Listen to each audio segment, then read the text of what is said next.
Hey YouTube, thank you for stopping by. My name is Hectoria. I just wanted to share some tips on how to sell things on Facebook Marketplace, right? I know I talk a lot about getting out of debt, saving, investing, but sometimes you just don't have the money, right? So one of the things when we were getting out of debt, especially, we did was to make sure that whatever we didn't need, we sold, right? And one of the places over the years that I've come to really like selling items on is Facebook Marketplace. So I just wanted to share some successful tips that have worked, that for those of you that are considering maybe getting rid of some things that you no longer need in order to generate extra income. Okay, before I get started though, I need you to go ahead and subscribe if you haven't done so already. I am so excited that you are here. So let's just go ahead and get started into my topic today. So my first suggestion for you is to make sure you do your research, right? Not everything is going to sell. And sometimes, honestly, there's not really a way to find out what will or won't sell until you post it, right? But you can definitely do a local search to see what types of things are selling. I have found personally that, when I sell the kids stuff, that I'm more successful. So kids shoes, clothes, toys, right? Recently we got rid of our old deck set. Those are furniture that sold really fast actually. Christmas trees sold, or like, honestly guys, there's a market for everything. So you just have to post it and see who's interested, but definitely do your research. My next suggestion is to make sure you take great photos, okay? A picture is worth 1,000 words, and there's a reason for that saying. Nobody wants to guess what you're selling. They want great photos. They want to know exactly what they're buying. If there's a stain on a product that you're selling, please make sure you take a picture of it. And honestly, it saves you time from answering silly questions, right? So if you take great photos, nobody's going to ask you, hey, by the way, what color was that couch? You took a great photo that said the color of the couch was red, right? So it saves you time, and you only, you get only those that are interested in that type of product that you're selling. So take great photos, guys. Most of us have smartphones and they do a pretty good job. So go ahead and just do yourself a favor and upload those wonderful pictures that people want to see. My next suggestion is to make sure you're sharing those listings on your personal page. Instagram and Facebook are linked together. So if you posted something on on the marketplace, make sure you are telling other people about it on your personal page. Also, it could be something somebody, one of your friends might be interested in. They just haven't purchased it because they don't trust someone else, right? So if you post it on your personal page, it could be like, oh, Hectoria is selling that purse. Oh, okay, I know her hygiene, so I'm going to purchase this purse from her because, I know she took good care of it, something like that. But make sure, the more people that can view your product, the more interest you generate and the more chances you have to getting it sold. Next suggestion I have, add as much details as possible.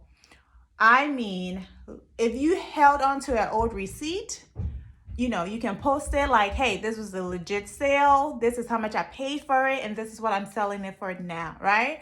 Add descriptions. If there is something wrong with the product, some people will sell a car and tell you, oh, it works. And then you get there and the transmission is not working. Don't waste your time, and definitely don't waste the person interested in purchasing's time. Like, put as much detail as you can. One habit we have is if we buy couches, we usually leave the tags, we leave it between the cushions. And that is something I will pull out when I'm ready to sell my couch because it gives me all the information that I need and it tells me exactly how much I paid for it, and therefore I can price it accordingly, right? So as much details as you can. It's not only beneficial to the person buying it, it's beneficial to you, because then you look like you really know what you're doing, and people are more trusting of you and therefore will buy from you. One of the other tip I have, it might actually be the most important one of all, and that is to be responsive to your messages. Nothing drives me crazy. If I send you a message because I'm interested in buying something, please respond. Okay? Be responsive to your messages. You are wasting someone's time. You are wasting your opportunity to sell that item if you're not responding for a day or two, right? So put on whatever notification you have to so that you can respond in a timely manner. All right, let's move on. So make sure you are pricing your item reasonably, okay? I know some of these things, sometimes we sell things under duress, we don't really want to, but we have so much debt and the bills, and someone got sick, so we need the money. So, you might be pushed to sell something normally you would not. So, as a result, some of those items may have sentimental value to you. And you want to make sure you get the right price for it, you sell it to the right person. All of that is wonderful, right? But to be honest, if you're on the other side of things as a consumer, you don't care. Just because your grandfather passed this car down to your father, who passed it down to you, it's sweet, it's kind, it's sentimental, but you can price that item so ridiculously high because you value it like that. No, you have to be reasonable. It has to be reasonably priced so that it can sell. Unless you don't want to sell it, then that's a different story. But if you do want to sell it, just because it's near and dear to your heart doesn't mean you should upsell it and upcharge it, because nobody will buy it. That's the thing about this. People have choices. So if I see you're selling something so ridiculously high, I'm just going to move on to the next sale.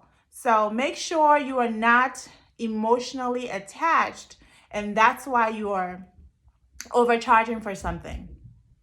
And that ties into my next point: be willing to negotiate. Sometimes people do want to buy your stuff, but it might just be out of their budget. If you see someone is genuinely interested, and how can you tell you guys have several messages back and forth? They're sending you counter offers. They really truly want to buy it, but they just cannot afford it. It may be in your best interest, depending on how bad you want to sell it. You have to negotiate, come up with a happy medium for both of you so that you can sell it, get the money, and they can start, earn something new. So you have to decide, is this something I really want to sell because I need the money? Because if you don't need the money and you're not really going to settle, it's cool. You can keep your product. But if you do want to sell it and get rid of that item, you have to be flexible. And lastly, if you deliver, that's always a bonus, right? Sometimes, especially if you're selling bigger items, if I want to buy a furniture, but I don't have whatever, I don't have a big truck to pick it up. If you have a big truck already and the person lives less than 4 or 5 miles for you, and you say, hey, for $20, I'll drop it off to you, no brainer. So just let them know if delivery is an option, and I'm pretty sure your item will sell a lot faster than someone who does not deliver. All right, guys, that's all I have for you today. Personally, I am going through a lot of the kids stuff this year. They have had a lot of toys over the years. People have blessed them with Christmas and birthdays, and things are piling up. So I would rather sell it for a reasonable price, and give it to someone who truly is looking for a new toy, versus it just sitting in my house and, you know, making a mess. So that is my journey this year. I'm going to declutter a lot of things. If they haven't played with it in the last 2 years, it's got to go. Same thing with me. If I haven't worn something and it's barely worn in the last 2 years, I'm going to get rid of it.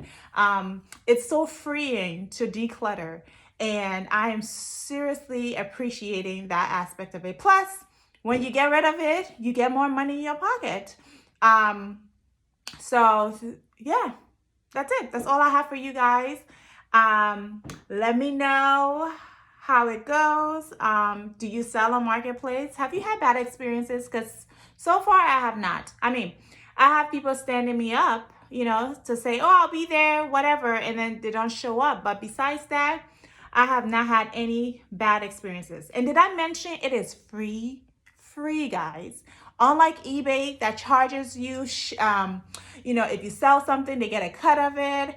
Or PayPal, if you use their services, they get a cut of it. Unlike that, everything is free. So I highly recommend using Marketplace if at all possible. Thank you so much for watching. I will catch you in my next video. Have yourself a wonderful day. Bye.